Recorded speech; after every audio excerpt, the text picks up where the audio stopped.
ये क्या बापू, आज तक आपको दाढ़ी रखना पसंद नहीं था, फिर आज आपने शेव क्यों नहीं की? एक जवान को हमेशा टिप टॉप रहना चाहिए, ये बात आप ही ने सिखाई थी ना मुझे। फिर आज दाढ़ी क्यों नहीं बनाई? आजकल आलसी हो गए आप। लग गया, सॉरी। हाँ, पिताजी का अंतिम संस्कार इसी जमीन पर करेंगे।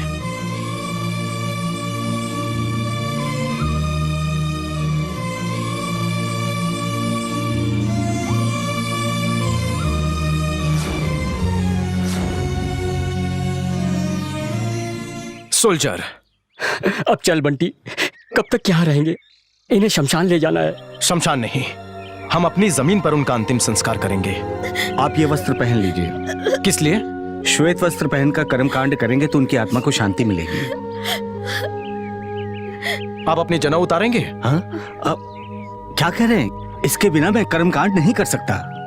आपके लिए ये पवित्र है, पापा के लिए यूनिफॉर्म पवित्र था। मैं इसी यूनिफॉर्म में उन्हें अग्नि दूंगा, तभी उनकी आत्मा को शांति मिलेगी। विधि शुरू करिए।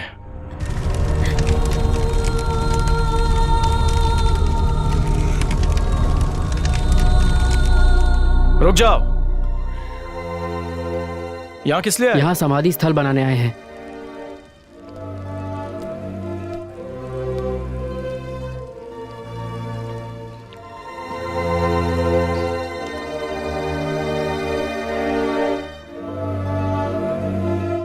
कोई इसे हाथ नहीं लगाएगा। यह समाधि स्थल मैं खुद अपने हाथों से बनाऊंगा।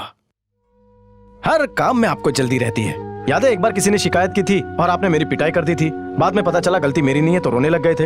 हमेशा कहते थे, बेटा इस लाइफ में तेरा कुछ नहीं हो सकता। पता है सबसे कम उम्र में मुझे ये परमवीर चक्र मिला है।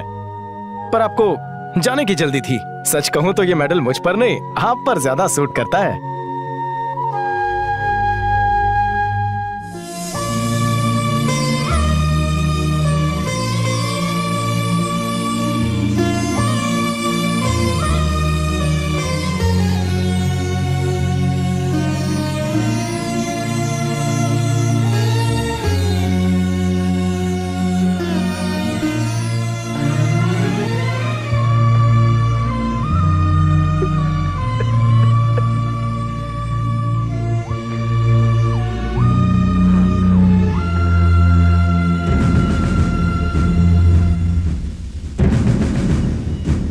ये जो पूरा इलाका है वो सोना उगलेगा। ये दो पर्वत हैं, पांडु वाला पर्वत। इन दोनों पहाड़ों के उस तरफ 1 लाख एकड़ गन्ने की खेती है और इन पहाड़ों के इस तरफ यहां पीछे देखिए, एक गवर्नमेंट शुगर फैक्ट्री है, पूरी तरह सुसज्ज है। यहां गन्ना पैदा होगा और गन्ने से पैदा होगी शक्कर। अरे ये ख्याली पुलाव पकाना छोड़ दो। इस पर्वत से उस पर्वत के दोनों तरफ 30 किलोमीटर तक कोई भी सड़क नहीं है। खेती से आने वाले ट्रक्स को 60 किलोमीटर चलना पड़ता है। प्रोडक्शन कॉस्ट दुगनी हो जाती है। नफा जाता है तेल लेने, और यही सबसे बड़ी वजह है कि फैक्ट्री बंद हो गई। बड़े बड़े ताले लटके हुए हैं वहाँ पर। इस फैक्ट्री को डिसइन्वेस्टमेंट स्कीम के तहत मैंने खरीद लिया। कौन सी स्कीम? अरे जेब कतरे जैसे शहर में अपने अपने इलाके बनाते हैं ना। आजकल एमएलए और तुम्हारे पापा जैसे नेता लोग घाटे से बंद पड़ी सरकारी फैक्ट्रीज को कौड़ियों के दाम खरीद कर आपस में बांट लेते हैं। यही है डिसइन्वेस्टमेंट स्कीम। कुछ भी मत फेंको, पूरे 25 करोड़ में खरीदा है। और इसकी असली कीमत 250 करोड़ है। इस हिसाब से मूंगफलियों के दाम पर इसे खरीदा है साहब ने। 8 किलोमीटर डीजल चलाने के बाद फैक्ट्री का प्रॉफिट खड्डे में ही जाएगा। नहीं, ऐसा कुछ नहीं होगा, कुछ नहीं होगा। अगर इन दोनों पर्वतों के बीचों बीच हम एक रोड बना दें तो इस शॉर्टकट से गन्ना सीधा फैक्ट्री के अंदर होगा। इतनी सी बात थी तो ये सड़क पहले क्यों नहीं बनाई? इतनी देर क्यों लगी? एक इंजीनियर ने भी यही सवाल उठाया था। अगले दिन उसकी लाश उठाई गई थी। क्या कह रहे हो? 60 किलोमीटर के बजाय सिर्फ 5 किलोमीटर का कॉन्ट्रैक्ट मिलने से कॉन्ट्रैक्टर को बहुत बड़ा लॉस हो जाता ना। उस लॉस से बचने के लिए उस कॉन्ट्रैक्टर ने इंजीनियर को बलि का बकरा बना दिया। कॉन्ट्रैक्टर कौन था? इनके महान ससुर जी। सड़क के अलावा उनकी ट्रांसपोर्ट कंपनी ने गन्ने को फैक्ट्री तक पहुंचाने का कॉन्ट्रैक्ट भी हथिया लिया। जैसे मशीन गन्ने से सारा जूस निकाल देती है, ठीक वैसे ही उन्होंने फैक्ट्री से सारा प्रॉफिट निचोड़ लिया और अब उनके दामाद ने फैक्ट्री हड़प ली। इतनी तारीफ काफी है। अब सुनो, फैक्ट्री तक रोड बनाने के लिए यहाँ के गरीब किसानों से जबरन कौड़ियों के दाम पर खेत खरीदने होंगे। भाई मैं समझ गया क्या समझा पूछना। जैसे तू बोलेगा नहीं, चल बता। अब ये जमीन छीनने का काम ये लॉयर, ये कलेक्टर और ये इंस्पेक्टर मिलकर करेंगे। अब क्या घर तक का छोड़ू, चलो नीचे उतरो। एक कटिंग पिला रामो, बगैर मलाई मार के। हाँ। रामो, किसी के गिलास में बच गई हो तो वो भी डाल देना। डाल देता हूँ। हाँ हाँ। ऐसी रंग बिरंगी शर्ट तेरी शक्ल पे सूट नहीं करती। हेलो, लड़कियाँ पर्स में माल और सीने पे बाल देखती हैं, शक्ल से उन्हें कोई लेना देना नहीं है। अच्छा। हाँ। पहले जरा ये चश्मा हटा, देखना है कितना हैंडसम है तू। ओके। अच्छा, ये कितनी है? ओहो, ये कितनी है? 3। तो मुझ में और तुम में क्या फर्क हुआ? मेरी लेफ्ट आंख से डबल और राइट आंख से आधा दिखता है, तो दोनों मिलाकर के 4 हुआ। ओह, सरपंच जी यहीं बैठे हैं। तो बताइए सरपंच जी, कैसे हैं आप? बीमार होता तो किसी अस्पताल में पड़ा होता। बिल्कुल। कोई टेंशन होती तो खंबा पी रहा होता। सही कहा। सब कुछ सही है इसलिए चाय पी रहा हूँ। शक्ल से तो तुम बेवकूफ लगते ही हो, सवाल भी बेवकूफों वाले। वैसे काफी दिनों बाद दिखे, कहीं गए थे क्या? पहले शेव कराने शोलापुर गया, फिर हेयर कट कराने के लिए नासिक गया, फिर नहाने धोने के लिए पूना गया, लंच खाने के लिए लोनावला चला गया, फिर कॉफी पीने के लिए मीरा रोड आ गया, पान खाने पनवेल चला गया और बिरयानी खाने के लिए कल्याण। उसके बाद एक गधे से मिलने के लिए यहाँ चला आया।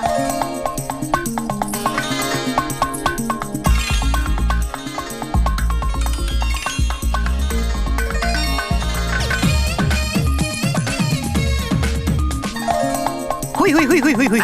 Super figure, 1 number. लगता है ताजा फूल तोड़ के लगाइए बालों पर। अगर मुझे ये मिल जाए ना। ये मेरी बेटी है। संभल के। तेरी डबल आंखों से इसकी सुंदरता तो देख ली तूने। अब यहाँ आकर ये जो कहेगी वो सुनकर तेरे कान के बाल जलकर खाक हो जाएंगे। ऐसा क्या रे कंडक्टर, मुझे बुलाया? मेरे बचे हुए 5 रुपए तेरा बाप लौटाएगा क्या? तुझे क्या लगा मैं तुझे ऐसे ही छोड़ दूंगी? हाँ, अरे तुम कहो तो मैं अपना पूरा बैग दे दूं। तेरा पर्स कोई सेठ की तिजोरी है क्या जिसमें से धन निकलेगा? गधा कहीं का। मैं गधा? हाँ, तू गधा। 5 रुपए क्या फोकट में आते हैं? 5 रुपए में तंबाकू आता है, पान आता है, बीड़ी आती है, माचिस आती है, चॉकलेट आती है, लॉलीपॉप आती है, सुई आता है, धागा आता है, बिस्किट या चिप्स का पैकेट आता है, नहाने धोने का साबुन आता है, सेब या चीकू आते हैं, छोटा या मोटा नींबू आता है, मूंगफली का तेल आता है, सरसों का तेल आता है, टूथपेस्ट आता है, बड़े और बच्चों का टूथब्रश भी आता है। बाप रे, 5 रुपए में इतना कुछ आता है, ये तो आज से पहले मुझे पता ही नहीं था। बेटा, हो सकता है इसके बाद सचमुच छुट्टा ना हो। तुम मैटर से दूर ही रहो बड़ाऊ, मैं सुलझा लेगी। कोई अपने पिता के साथ इस तरह बात करता है क्या? बोल। जब मैं बचपन में आपको डांटती थी तो तब तो मेरा बेटा मेरा सोना करते थे। ये गलती आपको तब सुधारनी चाहिए थी। इस उम्र में ट्रेंड बदलेंगे ना तो मैं नहीं मानने वाली। कंडक्टर, क्यों बे, लोगों से 5-5 रुपए इकट्ठा करके ट्रांसपोर्ट कंपनी खरीदने वाला है क्या? तुम्हारे 5 रुपए से मैं विजय कालिया नहीं बन जाऊंगा। अब उनका एक मुक्का पड़ा ना तो सारी बत्ती सी नीचे आ जाएगी। चमेली अपन। लगता है ये शौक से पागल हो जाएगा। अब जरा मेरी मजबूरी समझो। गांव की इकलौती बस का इकलौता कंडक्टर है ये कार्टून। अब अगर ये बस भी चलनी बंद हो गई तो सरपंच की पोस्ट तो 2 दिन में हाथ से गई समझो। अब जल्दी से कोई आइडिया दो। मेरा नाम है अपू राजा, आइडियाज दो ताजा ताजा, लाओ दक्षिणा। आ गया जेब खाली करने। देसी ठर्रा। इस चमेली भाई को तुमने क्या समझाया? हाँ, मैं अकेली तुम सब पे भारी पड़ जाऊंगी। हाँ। अरे चिकनी चमेली पौवे की कसम, अभी अभी तो तुम तिरुपति मंदिर से लौट के आई हो, आते ही गणपति के मंदिर में चढ़ावा चढ़ाना है, क्या ये भूल गई? अय्यो, वो तो मैं भूल ही गई थी। जय हो जय हो। तिरुपति से लौटने की ठीक बाद मेरी शादी हो जाएगी। आपके पुजारी ने मुझसे ऐसा ही कहा था। तिरुपति जाने के लिए पापा को पटाने में 6 महीने लग गए थे। हाँ, अब मेरी शादी करवाने की जिम्मेदारी आपके कंधों पर है, ठीक है? अपने हीरो से शादी नहीं हुई ना तो इस पाखंडी की बलि चढ़ा दूंगी। हाँ, तो मैं क्या कह रही थी, बिना और टाइम वेस्ट किए सीधा अपने मिशन पर शुरू हो जाइए। और हाँ, 1 टाइम ऑफर, शादी फिक्स होते ही 111 नारियल चढ़ाऊंगी। इस प्रॉमिस का गवाह ये पंडित है ना? पूरी दुनिया आपको आपके बर्थडे पर नारियल चढ़ाती है, लेकिन मैं आपको हर रोज मोदक देती हूँ। अरे आप अपने कान क्यों बंद कर रहे हैं पप्पा? इस लड़की की आवाज सुनकर मेरे कान पक गए। मेरे चढ़ावे के लड्डू का सेवन तो तू करता है, इतनी गर्मी में नारियल का पानी भी तू पी जाता है। इस लड़की की बकवास सुन के मेरे मस्तिष्क में पीड़ा होती है और तू बाम भी नहीं लगाता है। पिछली बार तो इसकी बातें सुन के मैंने कोमा में प्रस्थान कर लिया था। बड़ी हंसी आ रही है। मेरी बातें तुझे जोक लग रही हैं? जोक किसे कहते हैं मैं अभी बताती हूँ तुझे। बच्चे, दीदिया का हीरो लौट आया। मेरा हीरो लौट आया। वाह, मेरा हीरो लौट आया, बंटी लौट आया। बंटी, ओ बंटी, सुबह सुबह क्यों शोर मचा रहे हो? सोने दो। अरे उड़ गया। अरे पानी मत फेंकना, पानी मत।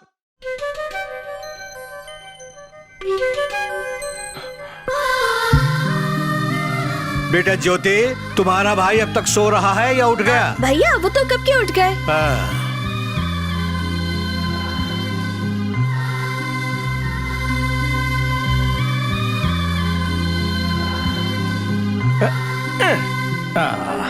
ज्योति, वो कुंभकर्ण उड़ गया है, मैं जाऊं उसे उठाने?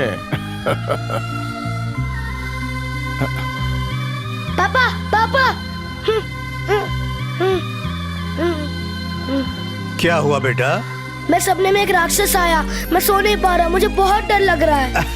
अरे मिलिट्री वाले का बेटा होकर डरता है? सो जा सो जा।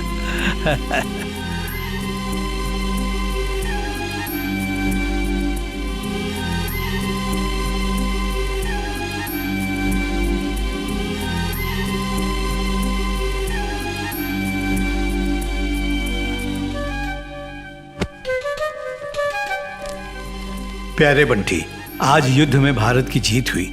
मैं नहीं, लेकिन तुम तो सरहद पर हो। बहुत गर्व की बात है। बॉर्डर पर तुमने मौत का तांडव देखा है। मौत का डर सबको सताता है। डर फर्ज को निभाने से रोकता है।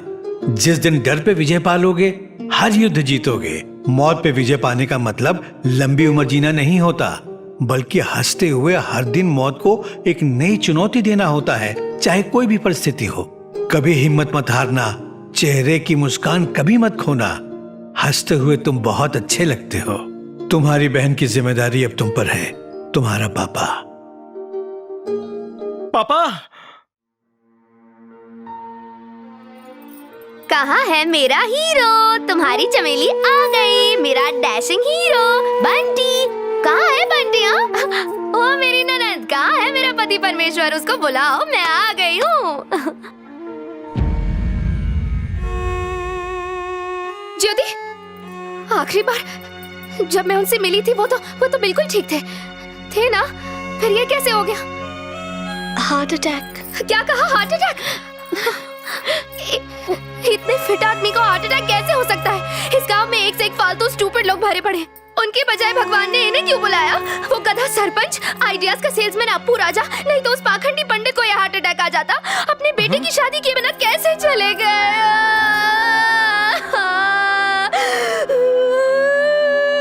ये तो चमेली है।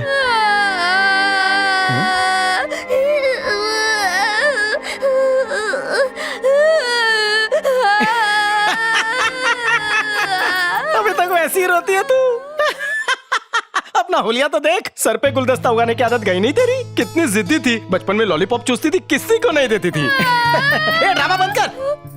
कितना आंसू टपकाती है? मैं टपका रहा हूँ? काय को रोती है? पापा ने हंसने को कहा है, फिर ये धारा काय को? ये आंसू बहुत ही कीमती है। एक आंसू 1 करोड़ रुपए का है। इन्हें जमीन पर गिरने मत दो, वरना हम सब दुखी हो जाएंगे। अगर तुम इसी तरह रोती रही तो पिताजी खुश नहीं होंगे। क्या जवाब दोगी तुम उन्हें? अगर तुम चाहती हो कि उनकी आत्मा को शांति मिले तो तुम्हें हमेशा खुश रहना होगा। तुम्हारी शादी की जिम्मेदारी मुझ पर सौंपी है। चल बता, तुझे कैसा पति चाहिए? बड़े कद्दू की तरह गोल मटोल या छोटी भिंडी की तरह स्लिम ट्रिम? मैं इनसे नाराज। क्यों? सपने में इसकी शादी का जिम्मा तुम्हें दिया, वो तो ठीक है, लेकिन मेरे बारे में तुम्हारे सपने में कुछ भी नहीं कहा इन्होंने तो। सपना? कौन सा सपना? कि तुम मुझसे शादी करोगे। हाँ, अंकल का सपना था कि उन्हें मुझ जैसी सुशील शर्मीली बहू मिले, पर वो पहले ही चल बसे। पापा को डरावने सपने आते थे, पर इतने डरावने भी नहीं। हर मर्द की इच्छा होती है कि उसकी औरत से शादी हो, किसी बंदरिया से नहीं। बिल्कुल करेक्ट बोला तुमने। मैं लड़की नहीं हूँ, मैं तो एक औरत हूँ। एक भरपूर हसीन औरत, एक जलती चिंगारी, जवानी के शोले भड़का दूंगी। एक हसीन सपना, मेरे पास आ जाओ, तुम्हारी जवानी की भूख मिटा दूंगी।